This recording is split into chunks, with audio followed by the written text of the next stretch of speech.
Welcome to our second paddock planning industry webinar on poultry meat. My name is Milo Kelly from the DPI Agricultural Land Use Planning team. Very, very appreciative of people's interest. It's been a very good program so far. And we've obviously got a lot to learn from different industries across the state, from all of us who kind of work separately, but relatedly in our respective professions. We'll start off with an acknowledgement of country. So the Department of Regional New South Wales acknowledges that it stands on country, which always was and always will be Aboriginal land. We acknowledge the traditional custodians of the land and waters, and we show our respect for elders past, present, and emerging. We're committed to providing places in which Aboriginal people are included socially, culturally, and economically through thoughtful and collaborative approaches to our work.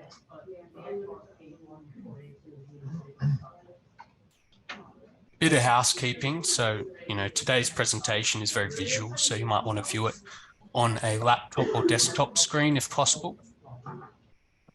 Sorry, just muting people. Your ideas and issues and anything like that, we've posted in the chat a link to our paddock to planning ideas wall. You're welcome to post any thoughts there, as well as in the chat here. And at the end, we'll have quite a substantial, hopefully, question and answer session, which, we'll get to at the end. So you're welcome to put your hand up there too. That'll be in the last kind of 10 minutes. This session's being recorded and it's going to be available on our DPI website and our YouTube channel. So please turn off your camera if you don't want to be filmed, but stay on mute throughout the presentation if you don't mind. So the presentation structure is, first we're going to be hearing a chicken meat industry overview from Peta Easey, who's the leader of pigs and poultry here at DPI Agriculture. After that, we've got an industry guest presentation from Guy Hebblewhite of Countryside Farming and Praedium Agri Management. And following that, we're going to have our question and answer session. So once again, any questions, chuck them in the chat. Otherwise, hand up during that session and we'll try and get to you. And if not, we'll do a follow-up after the webinar trying to answer your remaining questions. So I'm now going to hand over to Peta Easey. Oh, excuse me.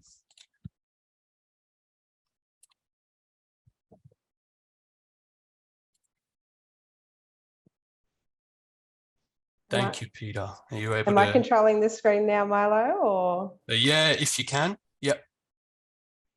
Go for it, Peter. Thanks, Milo. Hi, everyone. Thank you for joining the session today. My name is Peta Easey. I'm relatively new to New South Wales DPI, only joining the department late last year. The land use planning team have asked me to provide an overview of the chicken meat industry, so I hope you'll enjoy what we've prepared for you today.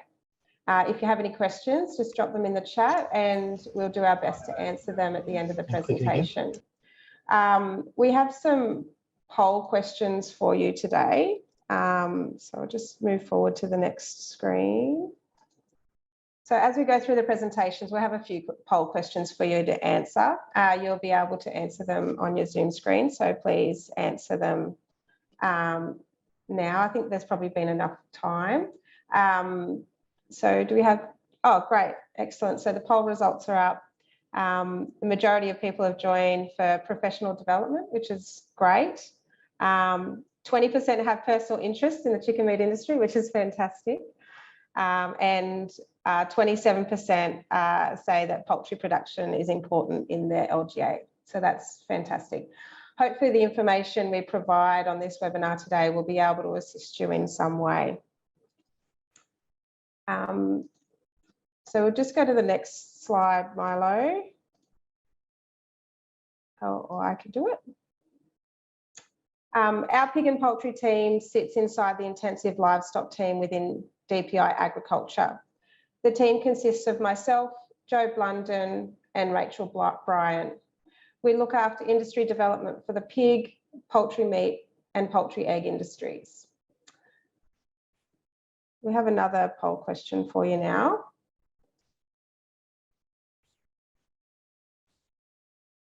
It's pretty easy. This is probably the easiest one that we'll ask you today. Which is the most consumed meat in Australia? I'll give everyone a little bit of time to answer this question. Awesome. 91% of people got the answer right. And of course, the answer is chicken.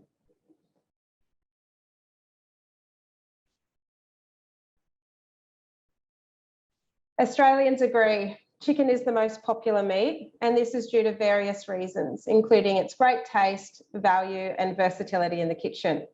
The chicken meat industry is an integrated industry. It's highly efficient and also has the lowest environmental footprint compared to any other land-based meat. The industry is a quiet achiever and offers substantial employment opportunities for regions who are lucky enough to host a processor in their backyard. Just a few myth-busting facts to start with. As you can see from this slide, meat chickens, or broilers as they are known, are generally white. Once they are hatched as baby chicks with yellow down, meat chickens grow quickly into muscular birds and are almost exclusively white. They're not brown.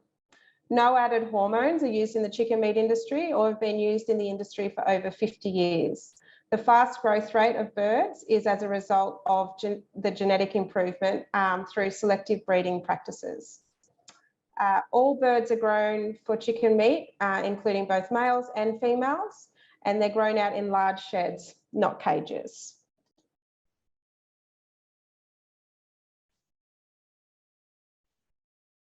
The chicken meat industry plays a vitally important role in agriculture and food security in Australia. Over 99% of chicken meat consumed domestically is grown in Australia. Each year, the industry produces over 700 million birds or 1.36 billion tonnes of chicken meat. As Australians, we consume on average 50 kilos of chicken meat per person per year. The industry generates over $3 billion in gross value of production, including almost $80 million in exports.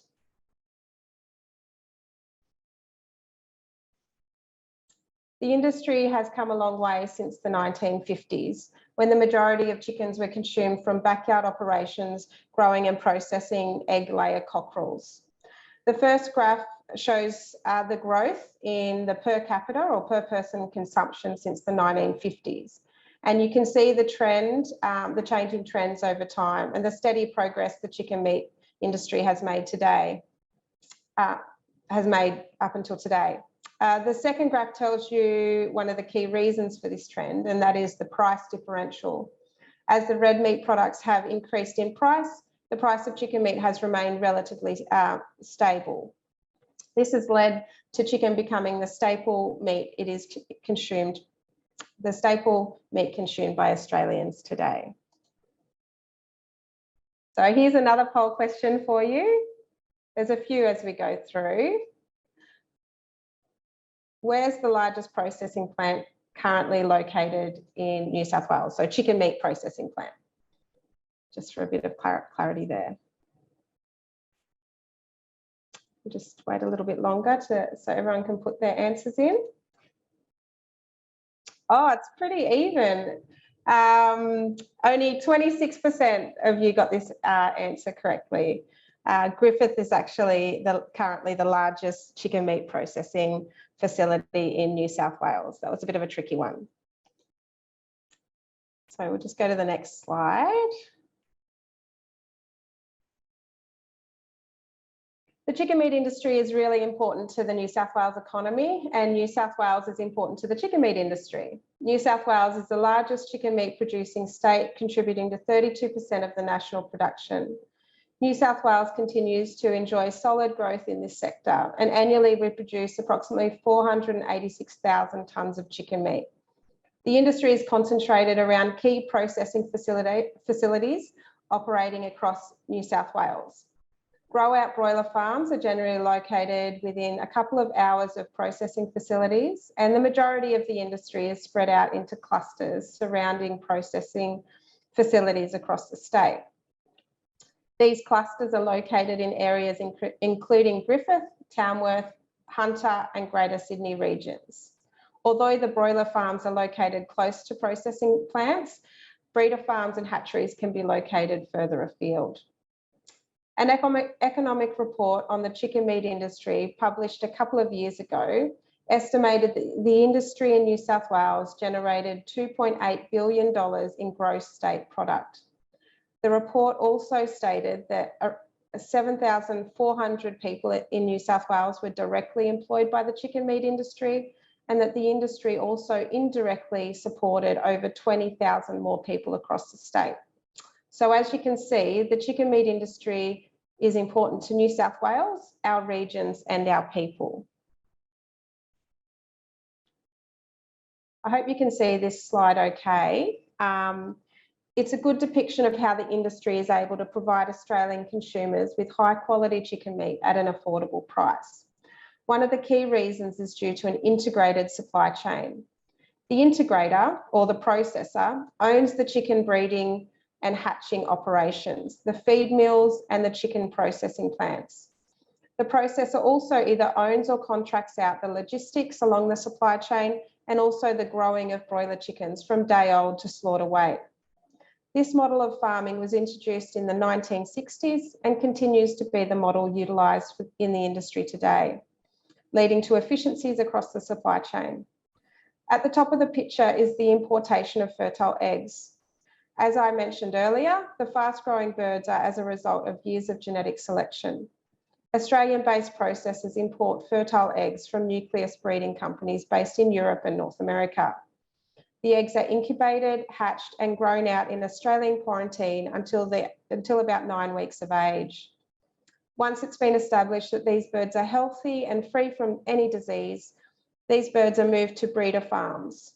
After a few generations of multiplication at each of the breeder farms, the breeder flocks produce the eggs that are hatched in the commercial hatcheries to be distributed to the grow-out broiler farms.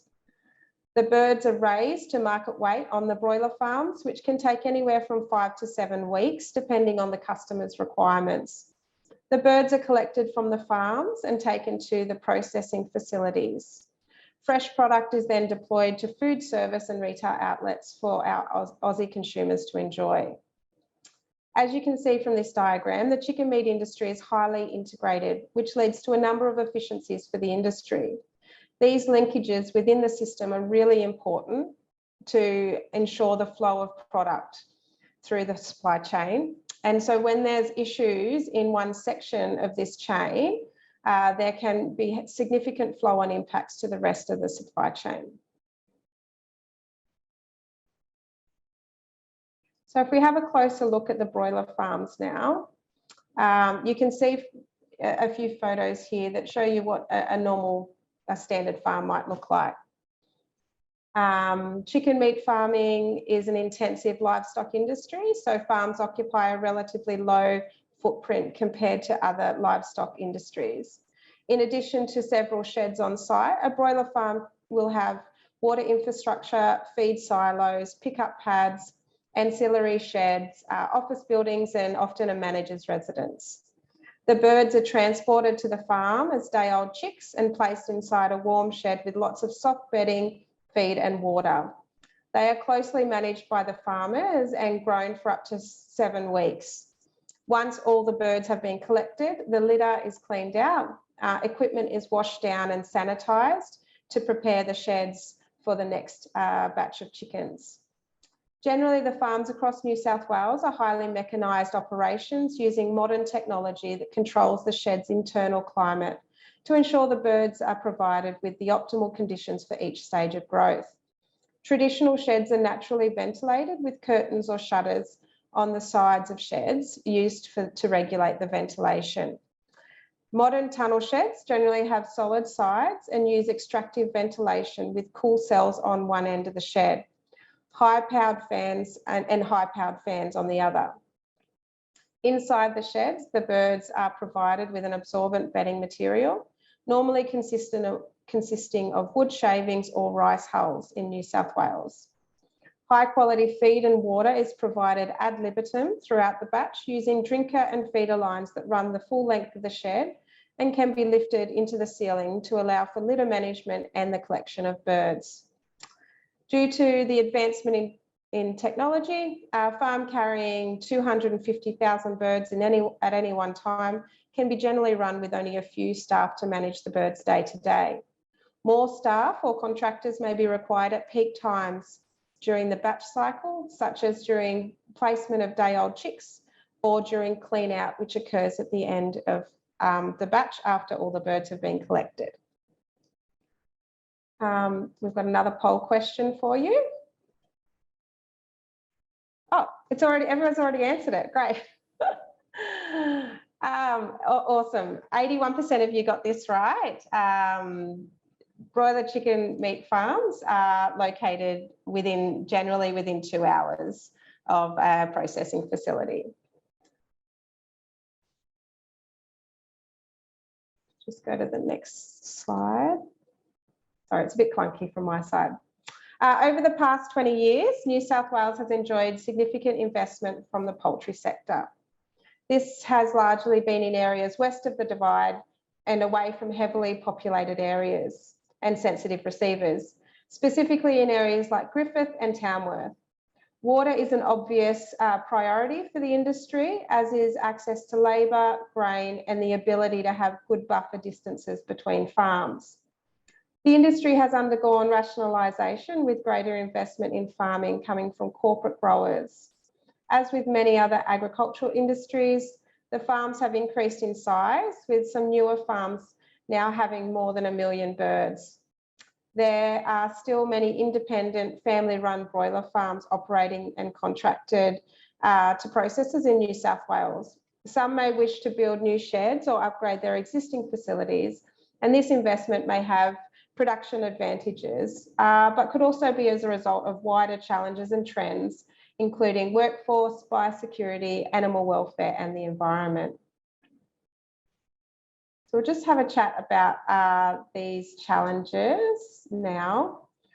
The first one is workforce. As farms increase in size, the need for additional workers increases as well.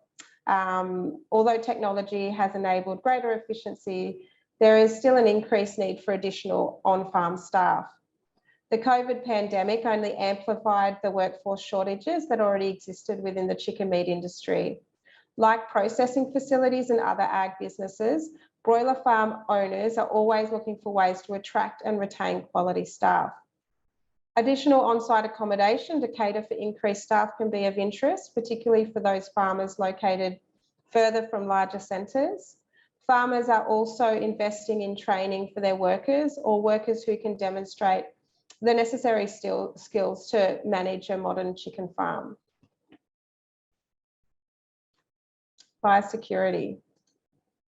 One of the most important challenges facing the chicken meat industry is biosecurity.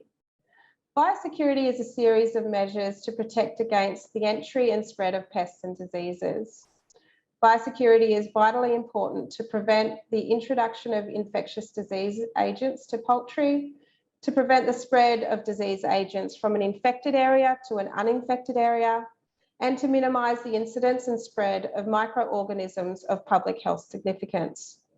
Some of the major disease transmission routes on poultry farms include the birds themselves, other birds and animals, people, equipment and vehicles, feed, water, and also in the air.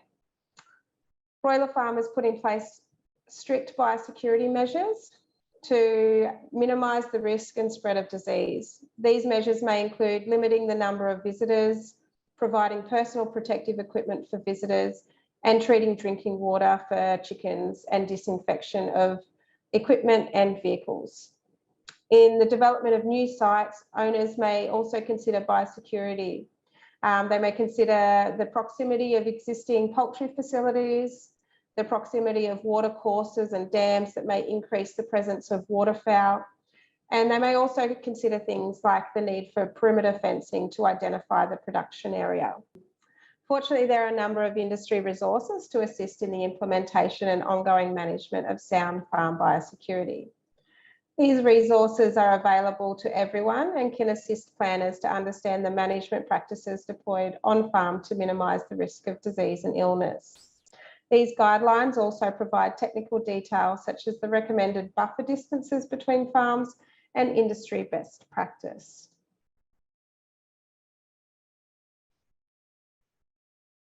Another challenge or industry trend is around animal welfare. The chicken meat industry continues to evolve their farming, transport and processing practices to ensure they're meeting new regulation and community expectation around animal welfare. Currently, more than 80% of chickens produced in Australia are accredited under higher welfare schemes, such as the RSPCA Approved Farming Scheme or FREPA, which stands for the Free Range Egg and Poultry Australia. New South Wales has seen a significant increase in free range production over the past 2 decades, particularly the conversion of existing sheds and particularly in older growing areas such as Greater Sydney and Tamworth. Free range chickens, separate from higher welfare barn chickens, have access to range areas through holes in the sides of the sheds known as pop holes. Poultry farms converting to free range production require investment in additional fencing around the range areas, shade shelters and access pop holes. Some farmers may need to make adjustments to their DA and others may not be easily able to convert their operations due to their farm footprint or proximity to sensitive receivers. Another consideration for farmers when converting to free range production may be the change in nutrient distribution compared to barn raised chickens. We have another poll question for everyone.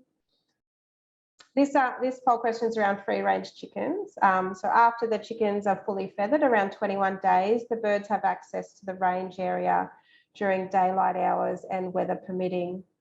So how much range area as a minimum do you think is provided to chicken meat birds in relation to their shed size? This is a bit of a tricky one as well. Awesome, over 50% of you got that right. Both FREPA and RSPCA require their new farms to provide free-range birds with range areas that it's at least 1.5 times the size of the shed area. There are caveats for older farms with limited footprints, but for new farms, the answer is C, 1.5 times the shed area. Just go to the next slide. So another industry challenge obviously is around environment. As I mentioned earlier, the chicken meat industry has the lowest environmental footprint compared to any other land-based meat. That said, the industry is still making improvements to ensure they continue to meet community expectation. The industry as a whole has invested in research to map their carbon footprint and identify areas that generate the most greenhouse gas emissions. Individual farmers are installing renewable energy, such as solar, to offset their energy use, which is particularly useful for the extraction fans and lighting. Other farmers are participating in innovative research, such as in-ground heat pump systems that aims to reduce gas use and heating costs. That container on that page there is an example of an in-ground heat pump system that's being trialled down south of Sydney at the moment. Just like other agricultural industries, a changing climate is likely to have an impact on the chicken meat industry in various ways. This may impact the ability for the farmer to maintain temperature controls within the shed, resulting in higher energy consumption. Climate change may also limit the bird's willingness to range during periods of extreme temperature, and work has been done recently to better understand how climate change may increase the prevalence of certain diseases, including avian influenza. One fortunate byproduct of the chicken meat industry is used poultry litter, which is utilised by pasture, cropping and livestock industries.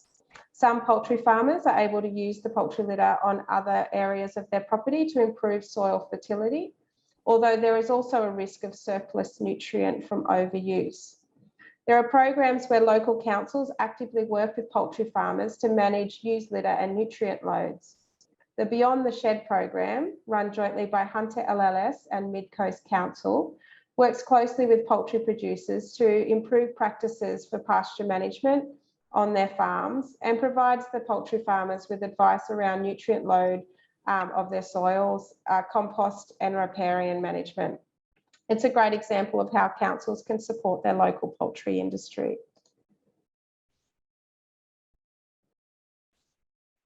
just got a case study for us now. We've spoken about the 4 key industry-wide challenges and trends that are impacting the sector as a whole. And some of the biggest issues, though, for farmers can be much closer to home. I thought I would share an example of just one of the challenges impacting growers at a local level, and that being land use conflict. So hopefully you can see these pictures. I think most people are aware of the potential land use conflicts on urban fringes, on the urban fringes of our large centres. I thought I would share a case study of a chicken meat grower who has been impacted by rural residential developments. This farm, pictured in the yellow circle, is located up one end of a valley and it's also at the end of a no-through road. The chicken sheds are approximately 20 years, have been there for approximately 20 years prior to the approval of a gated rural community development. You can see from the picture the red squares. These are the houses that are built in the development, and the yellow line in the picture extends 1 kilometre from the sheds. Many of these houses are also located very close to the road that runs through the subdivision. This road carries numerous truck movements to and from the farm for day-old chicks, feed, gas, new bedding, the grown birds that are picked up at the end of the batch, and manure. As a result, there has been a number of complaints from residences around odour and truck movements.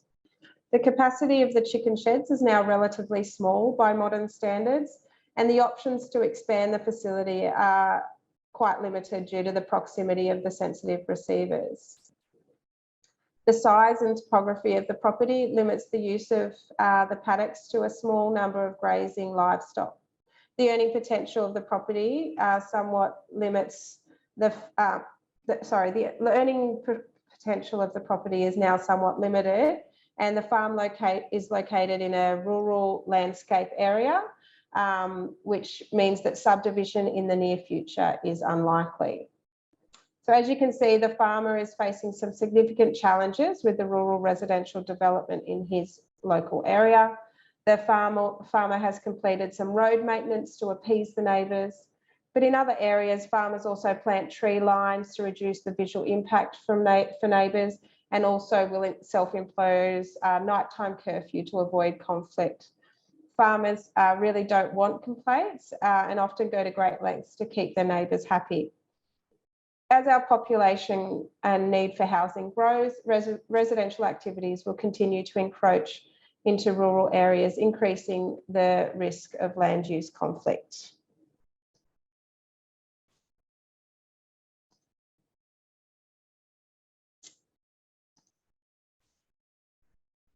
We know that most complaints about agriculture are made about normal activities such as odour, noise, dust, or general appearance of the farm. These complaints can be costly, stressful, and time-consuming for the farmer and also for local councils. So how can we help prevent complaints, reduce workload for councils, and improve outcome for industry and community? The first is to understand your local industry. Are there sheds in your local area? Are there chicken meat sheds? Are they chicken meat sheds, or are they used for turkeys or ducks or eggs? How is the industry changing in your area? Is it currently expanding or is it contracting? What are the key challenges for your local industry? Are the local producers facing land use conflict, or are they keen to get a compost shed installed? And then it's important that we understand what normal looks like. What are the day-to-day activities on the farm? On most farms, it's completely normal to have nighttime pickups with numerous nighttime truck movements and forklift noise. It's also normal for odour to change as the birds grow and the farms will become smellier at different times of the batch. These are all normal things that occur on a chicken farm, so understanding what normal is really important. Communication is vital. Farmers are busy people, but always appreciate good communication from councils. If you are hoping to visit a chicken farm for whatever reason, make sure you abide by their biosecurity protocols and always give the farmers a heads up. Finally, as the saying goes, if you fail to plan,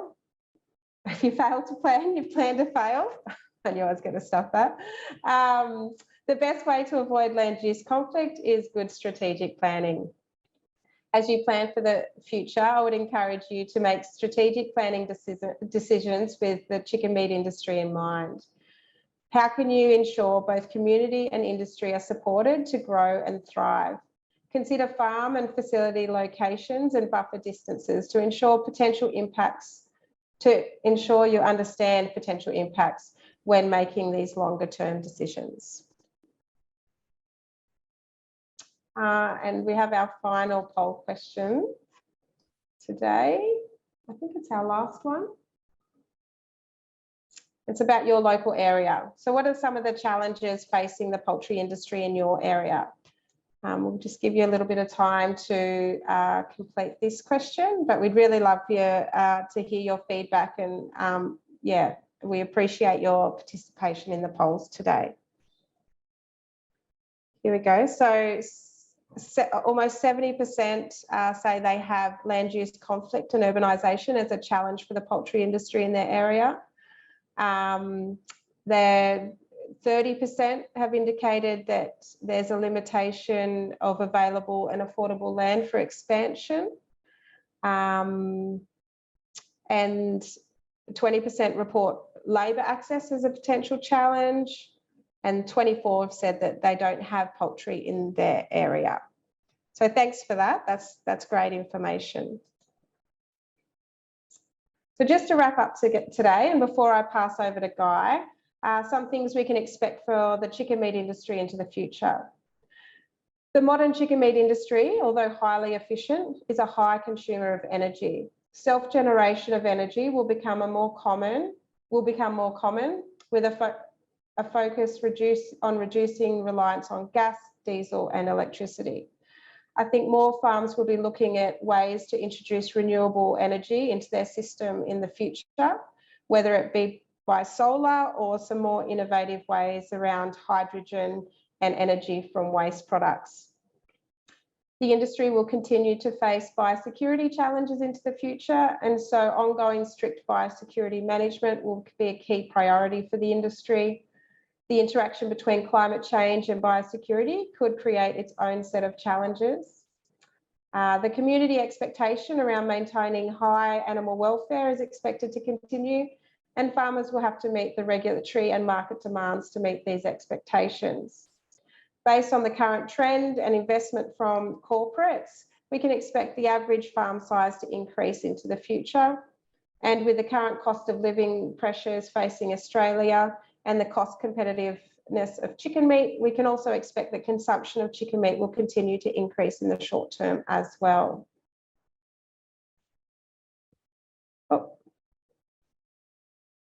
Okay, so I'm just going to pass over to Guy. But just before I do, I just want to thank everyone who's made it on the webinar today from our team, our pig and poultry team. It's been a great opportunity to be able to provide a brief window into the chicken meat industry and why it's an important and thriving industry. I'm happy to answer any questions probably at the end. But if I just pass over to Guy Hebblewhite now. He's a chicken grower from Tamworth. Thanks. Thanks, Guy. Thanks, Peta, and thanks, Milo, for the opportunity to speak. Peta gave us a very succinct rundown of the industry, and just reading one of the questions, there's any chicken meat grown in New South Wales exported? I can answer that. There's only a little bit in Australia exported, and it actually goes overseas. So to the islands, the Pacific Islands, about 5% of product, and most of that is very small. So I will move along. My little dots are not showing up down the bottom here, Milo. Why is that? Not sure, but I'm happy to scroll ahead if you like. All right, take it forward, mate. Thank you. So very quickly, I'll cover this in a very short period of time. Essentially, our poultry farm is it comprises broiler farming, centre pivot irrigation, river and well allocations, Wagyu breeding and backgrounding. I'm currently doing a bit of consulting as well. I've previously been employed by Inghams and Steggles. Thanks, Milo. Our farm is located in Tamworth. We're an 8-shed broiler farm. We're bounded by the Peel River there.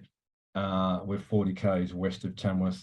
We've been growing for Steggles, which previously was under the Biata family name and obviously still is, but they took on the Steggles brand.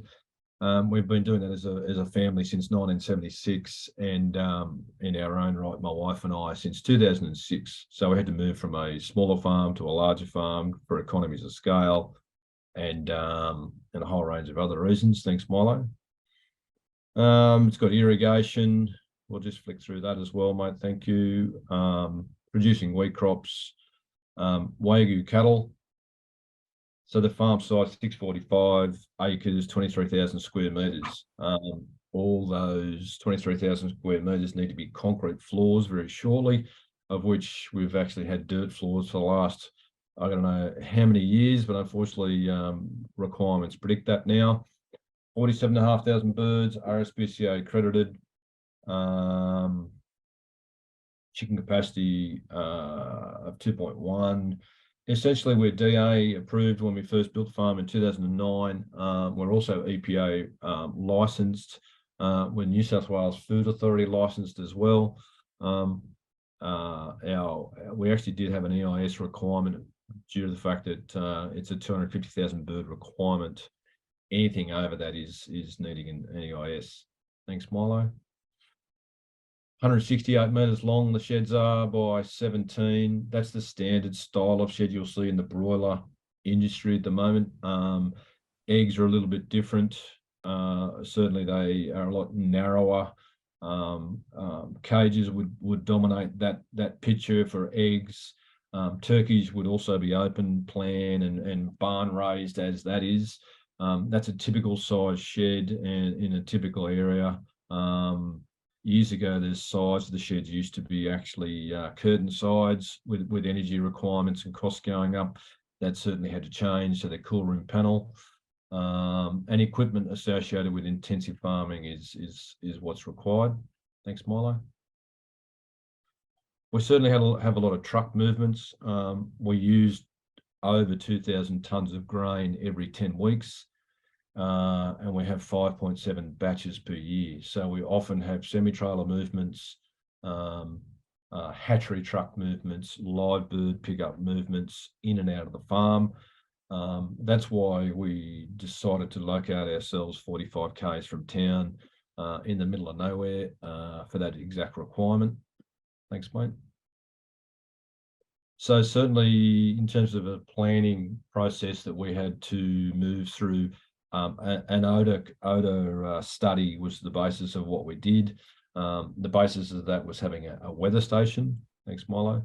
That weather station captures data from the farm every day, every minute of every day, I should say, that gets uploaded into a website in the cloud. And essentially that is all data that's stored and can be pulled down from the cloud to allow the EPA, in the event of any sort of issues going forward, to look at wind direction or wind speeds. We rarely have complaints, which is great. The weather station's been initially not required in terms of our DA, but certainly was something that we used in for further developments in the area. They were able to utilise our data and hence build other sites. Thanks, mate. Solar panels is something we're using right now. We've had these installed for 5 years. It's a 100 kilowatt system. It supplies 28% of our power. Essentially, it's just set and forget. It's been one of the best things we've done. And most farms across the country, whether that be eggs, whether that be turkeys, would all have similar types of systems. Most farms are trying to adapt and utilise different systems as required. And also in terms of planning, and litter is a major issue. Trying to keep floors dry. The higher the densities and the higher the bird weights that the processes are demanding, it means there's more attention and pressure on the litter, whether that be sawdust, whether that be straw, whether that be rice hulls, wherever you are in the state. We're currently on straw. Rotary hoeing is something we do. There's a picture of that next, but we also can't, can you just, thanks mate, just go back one, thank you. We also can't stockpile any litter on our farm in Tamworth. That's part of our EPA license. It's sad because that means we can't spread any manure on our farm as well.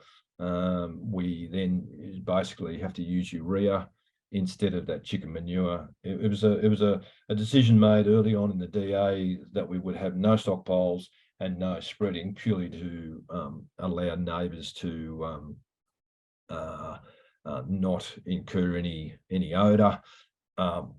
Having said that, we've used so much urea and unfortunately haven't had the benefit of the natural fertilisers used in a strategic application. Thanks, mate. So as per the rotary hoeing, we drag that tractor through the shed. We go up and back once a week for 5 weeks during the batch, and floors essentially cake over, but you rotary hoe them, and they come up really well. That's just a normal process. Biosecurity is a massive issue. Peter touched on this before and went into some good detail. We actually I won't touch on the physical side of it, but what we do is we from an electronic record keeping point of view, we have an app. Next slide, so thanks, mate. It's called Safe Ag Systems, and we can record visitor entries, visitor policies, and we also use it for our staff for training, so code of conducts, quarantine declarations. In the past, I had a staff member that left us and took his training folder with him. So I lost all the records. So we quickly adapted to utilizing something in the cloud, and this works really well. We have QR codes on machinery. We have all sorts of things which allows us, taking it back to biosecurity, it just means that we have a lot more control and a digital record of what actually happens on farm. That's just an example of the field that someone would fill in on farm, their vehicle, and so we have complete records of what actually happens. So industry growth down the track. The name of that app, sorry, I missed that question before. The name of the app was called Safe Ag Systems. Industry growth, greenfield sites will be generally what happens for the future of the industry. The industry will migrate towards the grain belt regions. It certainly has occurred in Griffith, where they're producing 3 million chickens per week. At the moment, Tamworth is still only doing 1.1. It will move to a 3 million bird processing per week area very, very soon, with the new processing plant due to be built. Peter mentioned it before, 2 hours within the, in terms of the abattoir is maximum at this stage, 12 to 16 sheds. We need a lot of water, essentially 5 megalitres per shed built. We're in the straw area as well in terms of wheat production where we're based, which certainly helps. And I'd like to see down the track the state government increase the size of the EIS requirement to 600,000 birds, because it's certainly quite onerous at 250 at the moment. Thanks, Milo.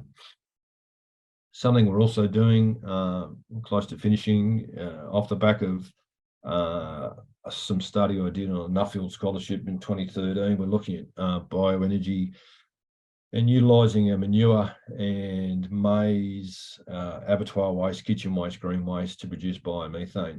So everyone would understand around the country there are different systems, and around the world, in particular Germany, there are 10,000 of these plants in Germany alone. We're looking at establishing a plant in Tamworth which will take those wastes, produce biogas, which will in turn create electricity, upgrade that gas to biomethane, and then hence transport fuel. Bio-CO2 is also produced, which is used in the beverage industry and also for stunning in the abattoir industry. A lot of fertilizers are also produced, solid and liquid digestates, which can go into industry. So yeah, a lot of interesting stuff going on with regards to waste and the utilisation of those wastes. Typical example of this is what I saw in the UK was essentially a mixing tank on the left, where all the manure and the products and the recipe ingredients go in. It's mixed, the methane is captured and burnt or upgraded. Solid digestates are produced and liquid digestate also for spreading on farms. It's a normal practice all through Europe, and essentially is about to start happening in Australia. So just to finish, what needs to happen and what is happening and what can continue to happen is a lot of communication. In 2013, we had a Central North Poultry Innovation Network, which is really good. We had all the growers contributing to discussions around what's going on in the industry. The Tamworth Regional Council had a poultry industry network happening, which was created by Jackie Kruger, who I believe now is in Leeton. That was an amazing program and really helped bring everybody together, all sort of stakeholders with the industry, understanding that the industry was going to expand in Tamworth from 1 million birds to 3 million, and what issues they're actually currently experiencing. Unfortunately, that's no longer operating, and it seemed to cease when Jackie left. The local land services would be great to have more tree establishments and working groups around how we can get more trees on farms. I'd love to be able to meet our local council guys more often. Unfortunately, that doesn't happen, and it probably should.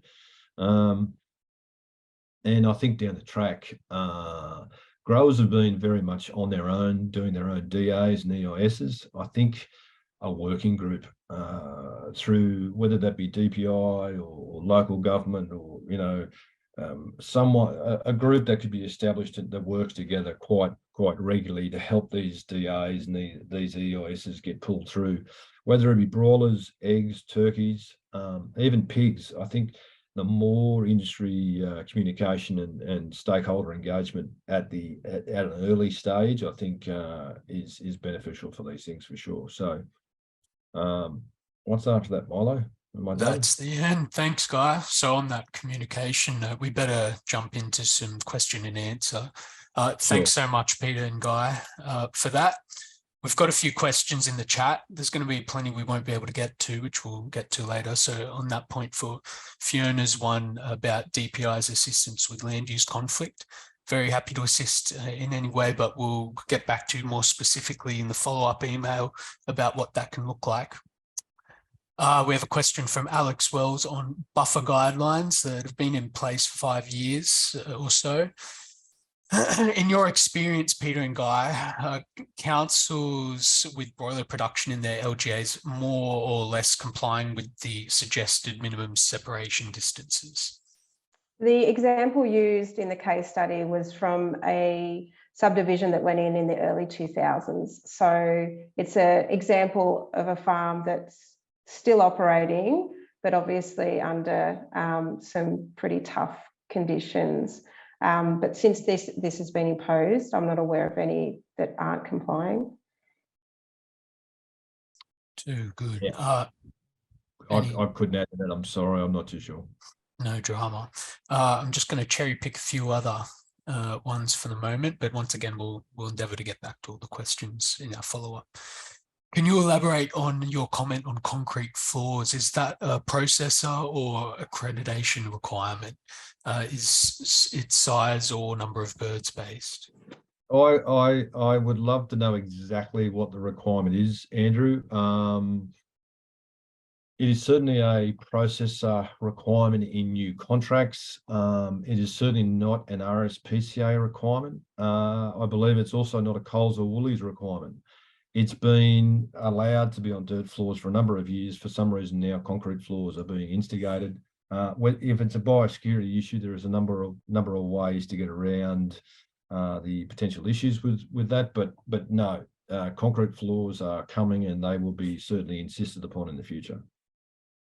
Fantastic. I've got another quick question for you, Guy. Have you done any recent soil testing on the grazing paddocks? If there was historic litter application, but no longer occurring due to DA requirements, are your phosphorus levels still relatively high, or are the beef operations using that phosphorus and exporting it? That's a really, really good question. And we most definitely have done soil testing, and there has been no historic litter applications whatsoever prior to us arriving on the farm back in 2006.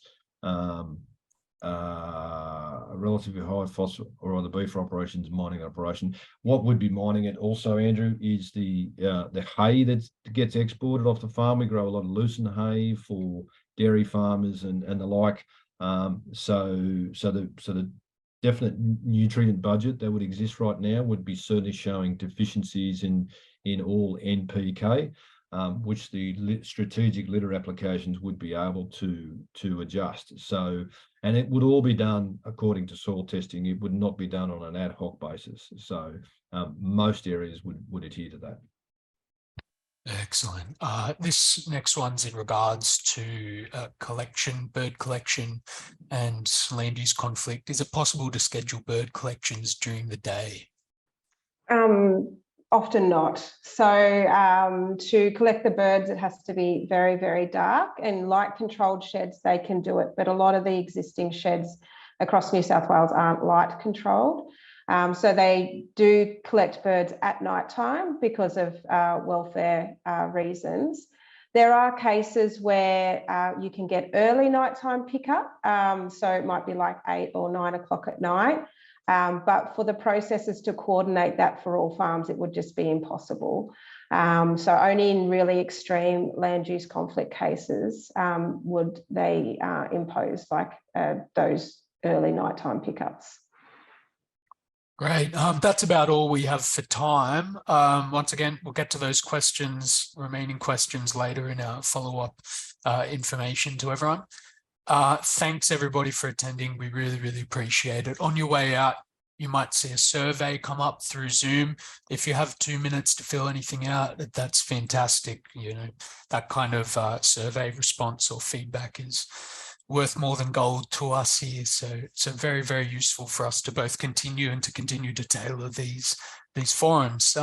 Thank you very much, and we hope to catch you next time.